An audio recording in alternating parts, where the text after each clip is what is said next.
നിങ്ങളുടെ പങ്കാളിയുടെ വഞ്ചന നമ്മൾ ശരിക്കും മറക്കാനാകുമോ? പിന്നെയും അവരെ സ്നേഹിക്കാനാകുമോ? എനിക്ക് മറക്കണം, എനിക്ക് ക്ഷമിക്കണം, എനിക്ക് വീണ്ടും തുടങ്ങണം. എന്നാൽ വേദന അങ്ങനെ ഇല്ലാതാകുന്നില്ല.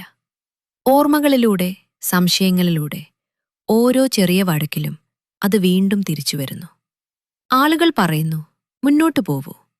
എന്നാൽ വിശ്വാസം തകർന്ന ഒരു കാര്യത്തിൽ നിന്ന് എങ്ങനെ മുന്നോട്ടു പോകാം?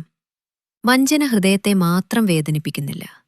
അത് സ്നേഹത്തെ കാണുന്ന രീതിയും നമ്മളെ നമ്മൾ കാണുന്ന രീതിയും മാറ്റുന്നു. അപ്പോൾ എന്തു ചെയ്യണം?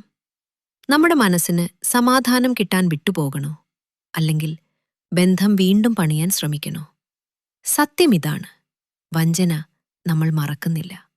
അതിൽ നിന്ന് നമ്മൾ സുഖപ്പെടുകയാണ്.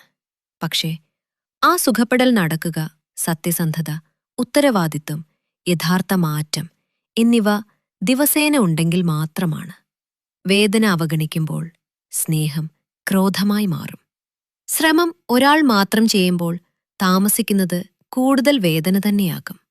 ഒന്ന് ഓർക്കുക, നിങ്ങളെ തിരഞ്ഞെടുക്കുന്നത് പരാജയമല്ല. നിങ്ങൾ സമാധാനം അർഹിക്കുന്നു. നിങ്ങൾ സത്യസന്ധത അർഹിക്കുന്നു. വീണ്ടും സുരക്ഷിതമായി തോന്നുന്ന ഒരു സ്നേഹം നിങ്ങൾ അർഹിക്കുന്നു. കൂടുതൽ വീഡിയോകൾക്കായി ലൈക്ക് ആൻഡ് സബ്സ്ക്രൈബ് ചെയ്യൂ.